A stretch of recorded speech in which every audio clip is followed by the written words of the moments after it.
তাইলে কি হবে? বাল হবে কি আবার হবে? আমি তো ভয় করি নাকি না ওর কথাই চললি আমি। ওর সাথে কথা বলতে বলতে তোর কথাটা বলবো বলবো মনে করছে, আর সেই সময় ও কাদা কুকুরটা চলে এলো, যার বলা হয়নি বল। তবে তুই চিন্তা করি না, আজকে রাতে ও আমার কাছে আসবি, তখন আমি ওকে ভালো করে বলে দেবো কানে কামড়ে যাতে তোর লেগে একটা ছেলে খুঁজে। তোর ভাতার এই বিষয়ে কিছু বলছিল লেগে তোকে? এখনো তো কিছু বলেনি, কাল থেকে তো সে কাদা কুকুরটা এই বাড়ি আসেনি, সেই ঢেমনির কাছে পড়ে আছে। ও তাইলে এলি বললি জানো তোর ওই প্রেমিকটাকে আমার জন্য যেন একটা হালকা বয়সে ছেলে খুঁজতে বলবি। ওই 35-40 বছরের ছেলে হলেই হয়ে যাবে, বেশি বুড়ো হবে আমার আবার ভালো লাগে না। তুই তো কেলাচু দিল, বুড়ো দেরি রস বেছিল, ওদেরই অনেক দেরিতে পড়ে, ওরা বেশিক্ষণ ঠাপাইতে পারে। এত তো ঠাপা বাজার নিয়ে তো প্রেমিকা খুঁজছিল, তুই তো অন্য কোনো দরকার নাই আর বল। এলো অন্য কোনো দরকার আবার কি হবে? সে শুধু ঠাপিয়ে যাবে নাকি? মাঝে মধ্যে একটু শাড়ি গয়না চুড়ি ফুড়ি কিনে দেবে না সে? শুন, বুড়ো প্রেমিকরা ওইসব দেয় না, বুড়ো প্রেমিকদের কাজ হচ্ছে শুধু ইনকাম ঠাপানো। ওগুলা দেয় জোয়ান প্রেমিকরা। জোয়ান প্রেমিকরা যদি তোকে ভালো লেগে যায় তোর জন্য জীবন দিয়ে দেবে, জান দিয়ে দেবে, শুধু শাড়ি চুড়ি কিলো সব দিয়ে দেবে। আর বুড়ো প্রেমিকরা শুধু তলা মেরে চলে যাবে। এলো তলা মারাটা করিস না লো, তলা মাইবে আবার শাড়ি চুড়িও কিনে দেবে, সেরকম দেখি দে একটা। বেশ ঠিক আছে, আসুক, আমি দেখি বলি দেখি কি কদর কি করতে পারে ও। তুই তো সেই এক সপ্তাহ থেকে বলবো বলবো বলবো বলবো করে আর বলছিস না লো। এত দেরি হয়ে গেলি, তলাতে কি জং ধরে যাবে লো আমার? কেন লো, তোর ভাতার কি জং ছাড়াইছি না নাকি? ভাতার কাদা কুকুর কথা আর বলিস না বোন, সে ফেদা কুকুর বেটা রাত 10-11টার সময় গেজা খেয়ে বাড়ি আসবি দি বলবি ভাত দে। এই আমি ওকে ভাত তরকারি খুলি দুবার উঠি পড়ি টুটি করে গিলি লিবে গিলি উপর হয়ে শুই পড়বে লুঙ্গিতে গেট মেরে। এই লো তাহলে জং ছাড়াই না ও? হ্যালো, তোকে তাইলে আমি কি বলছি আর তুই কি শুনছিস? 1 মাস 1.5 মাস পরে একবার করে হাত বুলাবে আবার ঘুমিয়ে পড়বি, ভরবি না ও ফাদা কুকুর বেটা। এই লো আবার কি ছেলিল? মগা পুরুষ লো, মগা পুরুষ। ওই মগা পুরুষকে বিয়ে করি জীবনে আমার কিচ্ছু সুখ শান্তি পেলাম না লো, পেলাম না।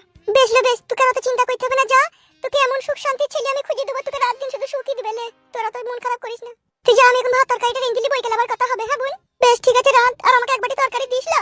বেশ যা, আমি ভাত খাওয়ার সময় তোকে আমি দিয়ে আসবো, যা। বেশ ঠিক আছে, আমি চললাম। আর তোর প্রেমিকের যেন মনে করে বলবি আর যেন ভুলে যাস না বোন, তাইলে আমার আর ভালো লাগবে না। তুই চিন্তা করি না, আমাকে দায়িত্ব দিলি তো। তুই জং ছাড়ানোর দায়িত্ব যখন আমি নিয়েছি, তোকে এমন প্রেমিক খুঁজে দেবো, তোকে শোনাই সুহাগা কই দেবে, লোকে দেখবি।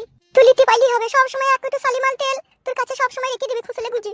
2 ফুটা করে ফেলবে, ঘাচাং ঘুচুং করে মারবে, দেখবি কি আরাম হবে লো। সেই আশাতেই তো ছিল, সেই আশা পূরণ হবে। বেশ যা, তুই যা, আমি ভাত তরকারিটা রেখে দিলি। বেশ ঠিক আছে, তুই রান্না কর, আমি তাহলে চললাম। হ্যাঁ হ্যাঁ যা।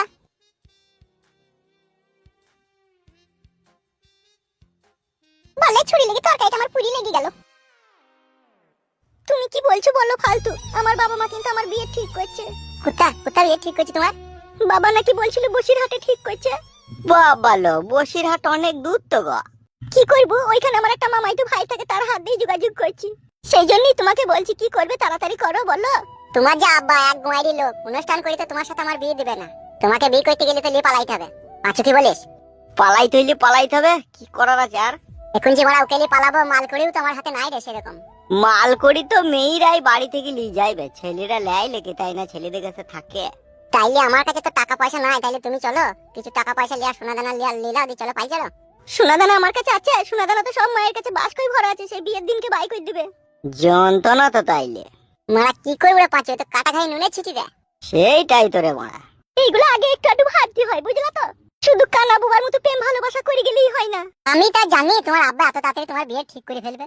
এখনো আলু আমার থোর অবস্থায় পড়ে আছে, আলু উইল্লি পারে আবার গোটা 10,000 টাকা হাতে আসতো।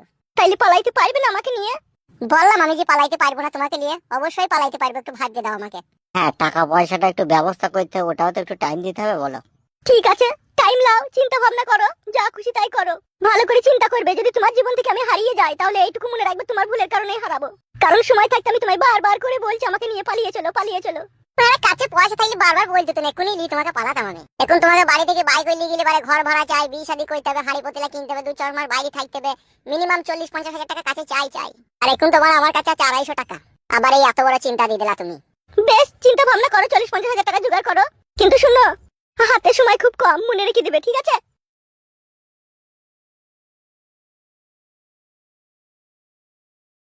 কি হইলো বাবু কাছেদা, তুই আবার কি দেখছিস?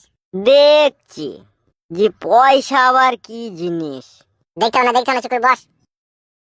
একটা কথা বলবো তোকে, কিছু মনে করবি না তো? বল কি বলবি? দাঁড়া একটু বসি, তারপরে বলছি তুই যে এখন কন্ডিশন, তুই তখন 40-50 হাজার টাকা জোগাড় করতে পারবি না। আর মেয়েটাকে তো ছেড়ে দেওয়ার কোনো লাভ নাই। তা তুই যদি ভাবিস মেয়েটাকে তুই বিয়ে করবি না, পয়সা বেগরে করতে পারছিস না, তাইলে আমি কইলি আমার কাছে টাকা আছে। কে বে ফুটু না কে?